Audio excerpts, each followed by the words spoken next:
Good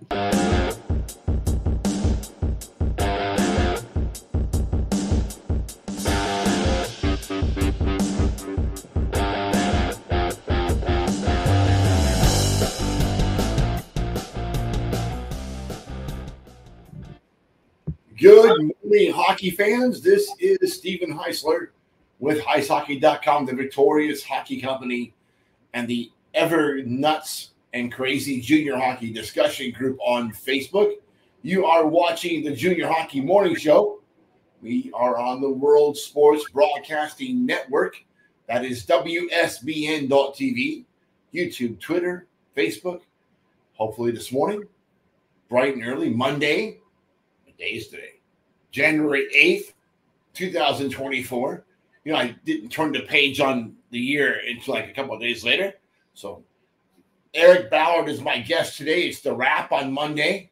Good morning, Eric. How was beautiful Jackson Hole this morning? Oh, it's great.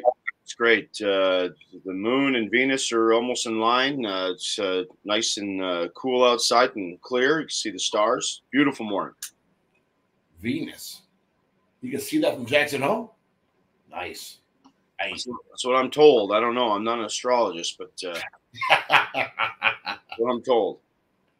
Well, we have to be excited. We're a couple of days beyond it, but World Junior Championship wrapped up. You have to be happy with USA Hockey and the result they got in Sweden, winning all their games.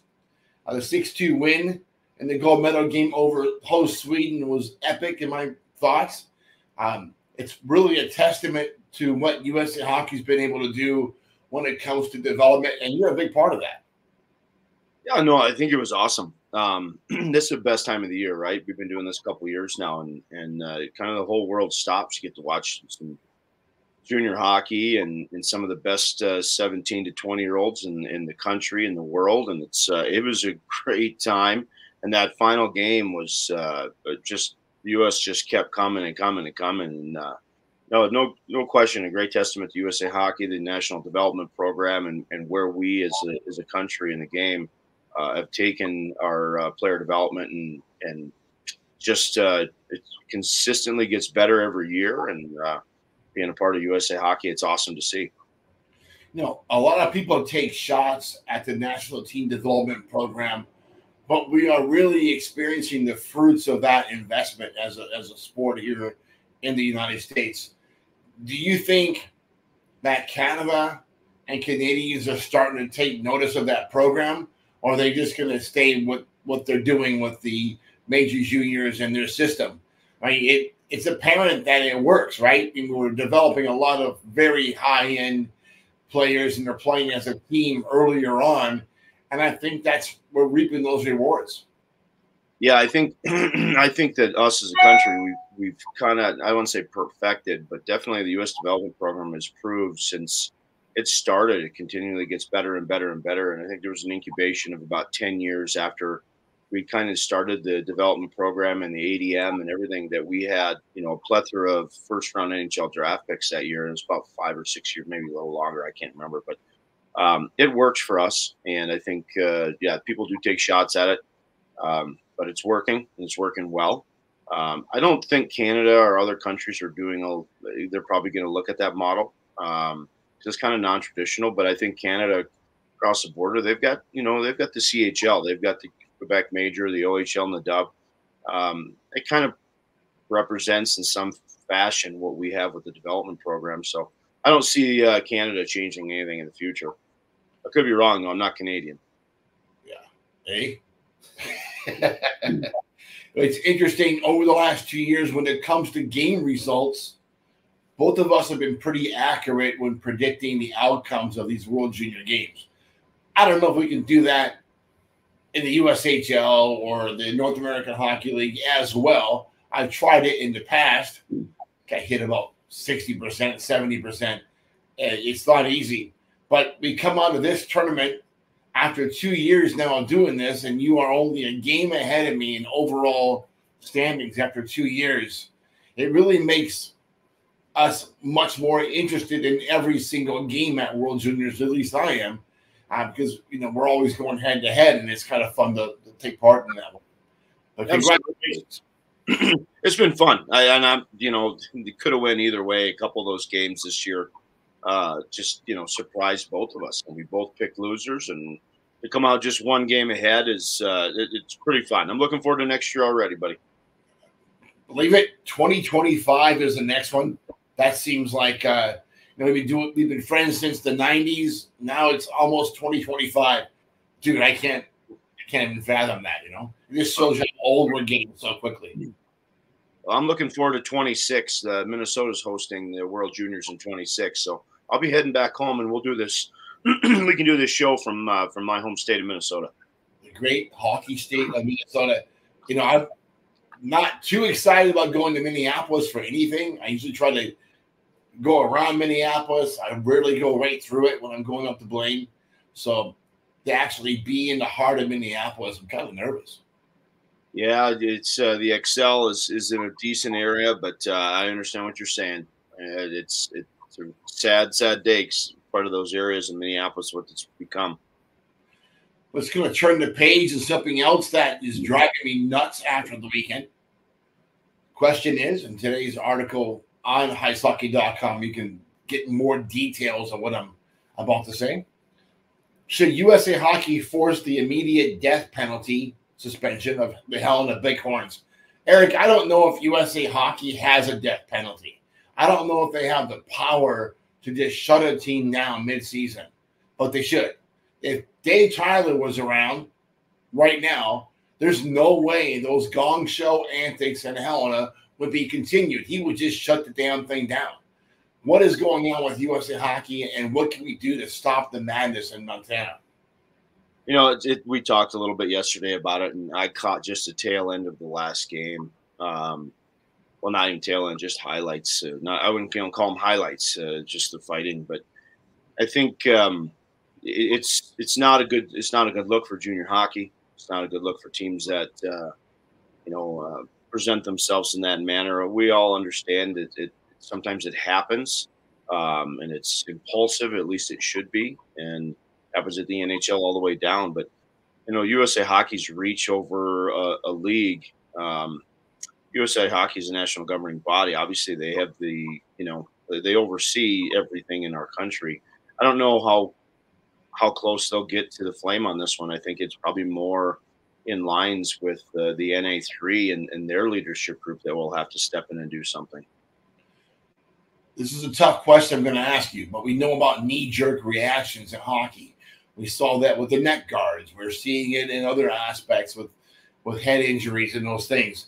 Does somebody really have to die to put an end to these kind of antics? You hope not. You hope that it never gets to that point, and it's not even – I mean, that's obviously extreme, right? And we've talked about this. A death would be obviously very, very bad. But I don't think it even has to get to that point where I think cleaning it up and it's tough because not everybody's in these markets watching these games. I don't watch a lot of junior games other than the World Junior. So you don't see it firsthand. And, but I would say that there has to be some quality control in place from leadership within these leagues, no matter where they're at, no matter what league they're in, to make sure this type of behavior is not, put up on a pedestal, put on social media, those types of things. I think it needs to get cleaned up for sure. There's only 3 USA Hockey sanctioned junior leagues in the United States now. Everybody else has left and done something else, the USPHL, the Eastern Hockey League. So is it time for USA Hockey to make a bold statement regarding sanctioned junior hockey in the United States? It's time to close the doors on the dangerous culture being encouraged and celebrated by the Bighorns organization. And we're hearing from parents of current and past Bighorn players. About half the team is playing for free. The guys that are paying the way, and now some of those kids that are playing for free are also getting free billets. When you can recruit a team pretty easily, you're pay to play level when half the team's not paying to play. But what's really discouraging for me is hearing that ownership is enabling this behavior, they're encouraging this behavior, and they're celebrating this behavior. that sounds like a situation that's doomed to be something very chaotic and very catastrophic at some point. This is a good hockey market. I remember when Butters was in Helena, and we had some heavy hitting, but it was never as crazy as it is now. And I think it's time to USA Hockey step in and do something. Mark Frankenfeld, well, he's not famous for doing anything when it comes to the discipline of these teams.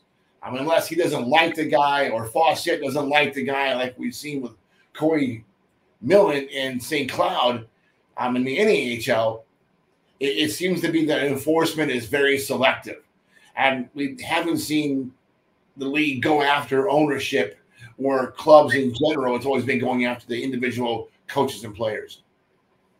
Yeah, and you would know more about that than I would. I don't delve that deep. But I think, I was in the North American League for a few years and part of the board of directors or governors, excuse me. And there's always conversations behind closed doors that don't make public. I would think that there's probably going to be a conversation about the Helena Bighorns and any team for that matter that has this type of behavior. I believe the commissioner of the NA3, I would think that they're going to have some oversight in this. It's a very wide open conversation that I agree with you. It has to be cleaned up. I'm not saying I condone it at all. I think the one thing that's really tough is if we don't have quality controls in place and procedural situations that come out of these things, it does give kind of the Wild West mentality. And you don't want somebody to get hurt. My son played junior for 4 years.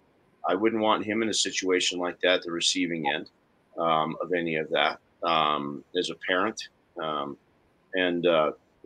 think that I think there might be something come down, but again, I'm not that deep and that in tune with that group. The general thought is that USA Hockey will not directly address the problem. They're going to turn it over to the league and make the league do something. We know in the past that really hasn't happened. There is that situation. USA Hockey meetings are going to be here in Orlando in a few weeks. I think I'm pretty good at making sure everybody knows about a problem. I got a pretty big mouth. But it's the court of public opinion where the most damage can be inflicted. And that's where probably I'm the strongest when it comes to getting something done. And a lot of times I hate having to be that guy. But Eric, this has got to end. And it's not going to be good for the 3HL, North American Hockey League, or junior hockey if something catastrophic happens and as a result of them not doing anything. So we know in the past when we've had major issues, Sheridan Hawks, for example, when they didn't do anything, that we were able to inflict some kind of control or some kind of damage control. We just stopped players from going to Sheridan. Do you think that's the route that we have to take with Helena? I think that because of social media and the ability to see these types of things, I think when organizations act in that manner, it doesn't take much. If you're a parent looking for a junior hockey program right now for your players' development and your players' safety, I would think that would probably hinder most parents from sending their child to an area like that regardless. So I think that if it's not cleaned up and the attitude consistently raises its ugly head in those areas, I would think that would be detrimental to the club as far as recruiting. I don't think there's a lot that needs to be said or done sometimes because, word of mouth is word of mouth. You said it perfectly. Like, being an advocate for cleaning it up, I think that'll take care of itself. But, they're a storied franchise. They've been around for a long time. The Bighorns have been around. Brent DeGrussa and Mike Butters and that group were around a long time. So let's hope that it doesn't get to the point where there's anybody that gets hurt permanently, death or anything of that nature, and hopefully it gets cleaned up. Very good. Let's wrap this show up. Folks, 15 minutes went by quick. So we hope that you